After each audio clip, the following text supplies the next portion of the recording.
السلام علیکم dear viewers, آج کی ویڈیو میں ہم اینا سیول کا ناول بلیک بیوٹی ڈسکس کریں گے۔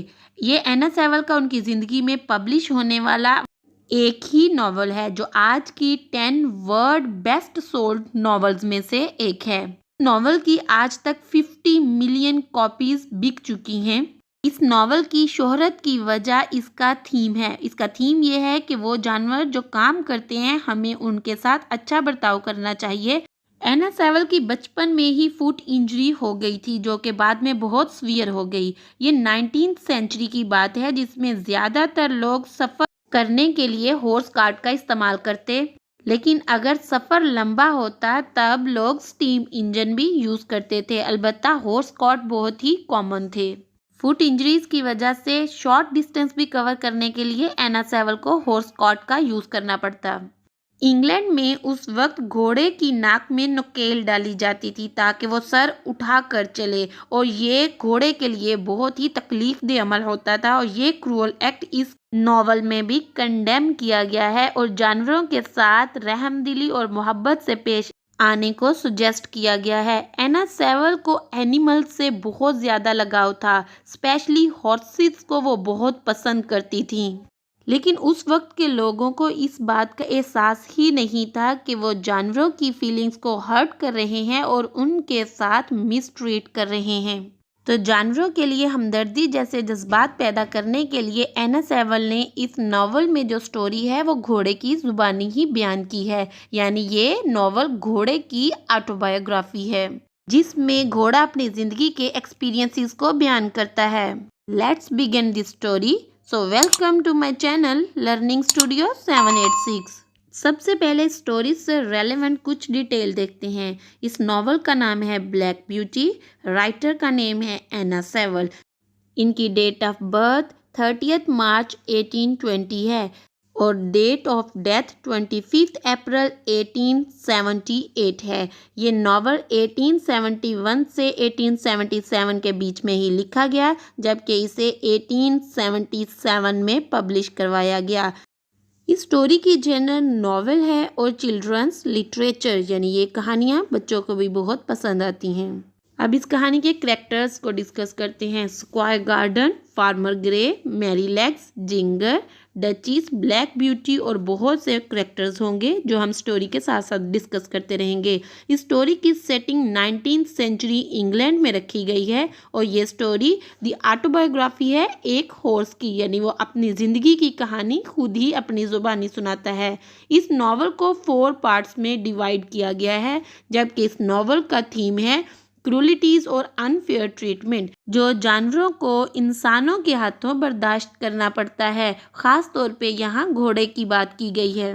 کہانی کچھ اس طرح سے شروع ہوتی ہے کہ ایک گھوڑا اپنی زندگی کے ایکسپیرینسز بیان کرتا ہے کہ جہاں وہ پیدا ہوا وہاں کھانے کے لیے بہت سی گھاس ہے، پینے کے لیے پانی اور بہت سارے شیڈی ٹریز ہیں۔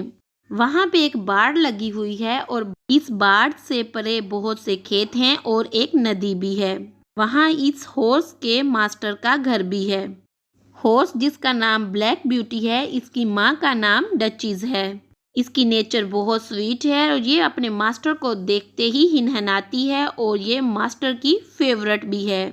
اس کے علاوہ وہاں بہت سے میئرز، کولٹس اور فولز بھی رہتے تھے۔ بلیک بیوٹی بتاتا ہے کہ میں دوسری میئرز کے ساتھ کھیلتا رہتا، دوڑتا رہتا، کئی دفعہ دوسرے گھوڑے آپس میں لڑتے رہتے، لیکن ایک دن میری ماں ڈچیس نے مجھے بلایا اور کہا کہ تم بہت کائنڈ اور جینٹل ہو، کھیلتے ہوئے بھی کبھی لڑائی نہیں کرنا اور جتنا ہو سکے اچھا کام کرنا۔ میں اپنی ماں کی اس نصیحت کو کبھی بھی نہیں بھلا سکتا۔ اب وہ کہتے ہیں کہ میرے ماسٹر کا نام فارمر گرے ہے، وہ جانوروں اور اپنے ورکرز کے ساتھ بہت کائنڈ ہے۔ فارمر گرے کے ایک ورکر کا نام ڈیک ہے، وہ بہت نوٹی بوائے ہے۔ جب وہ اپنا کام مکمل کر لیتا ہے تو بیریز اتارنے آتا ہے۔ एक दिन क्या हुआ कि वो फेंस के पास आता है और हम सब कोल्ट्स को जो घास खा रहे थे हमें मुखातिब करता है। तो हम में से एक बड़ा कोल्ट उस लड़के की तरफ जाता है।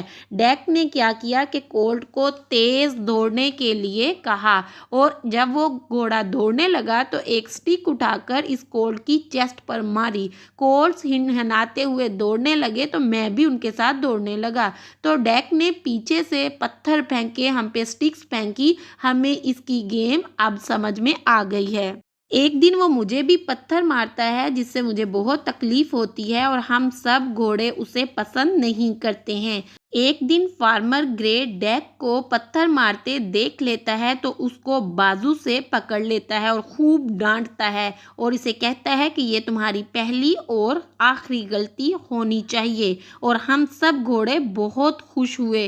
अगले कई दिन पुरसकून और बहुत प्लेजेंट गुजरे। फिर एक ऐसा वाक़या होता है जिसे मैं अपनी ज़िंदगी में कभी भी नहीं भुला पाता हूँ। मेरी उम्र 2 साल भी नहीं हुई थी। बहार के इब्तदाई दिन थे। अभी भी दरख्तों चरागाहों पे एक हल्की सी धुंध ठहरी हुई थी।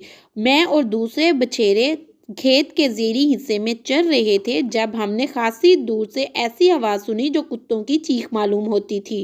सबसे बड़े बछेरे ने कान खड़े किए और कहा, वो रहे शिकारी कुत्ते। और फौरन ही हम सब भागते हुए खेत के ऊपर वाले हिस्से की तरफ भाग गए।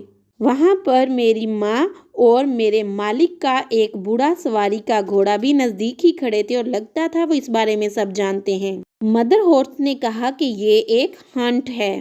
मैंने कभी ऐसा शोर ना सुना था जैसा उन्होंने बपा किया। वो पूरी कुव्वत से चिल्ला रहे थे। उनके पीछे घोड़ों पर सवार कई आदमी आए। इनमें से चंद ने सब्ज़ कोट पहन रखे थे।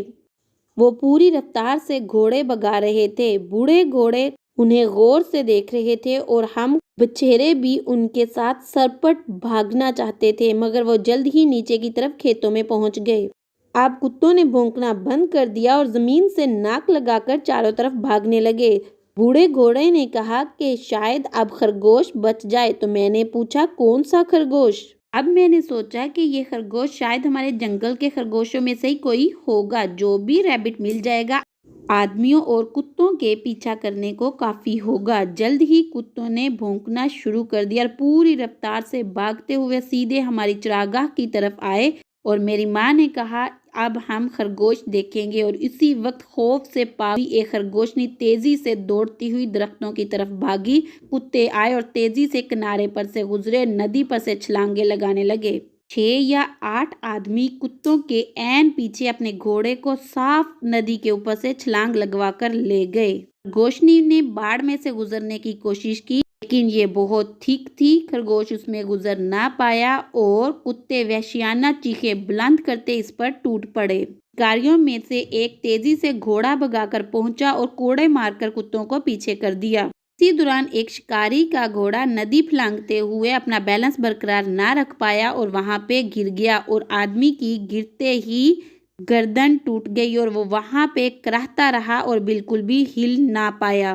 वो कीचड़ में लथपथ बिल्कुल साकत पड़ा था। मेरी माँ ने कहा, इसकी गर्दन टूट चुकी है। दूसरे शिकारी इसे अपने घोड़े पर लाद कर ले गए। बछेरों ने कहा, इसे बिल्कुल सही सजा मिली है। बाद में एक अफसोसनाक खबर मिली कि वो स्क्वेयर गार्डन का अकलौता बेटा था जिसकी मौत वाक़ई हो चुकी है।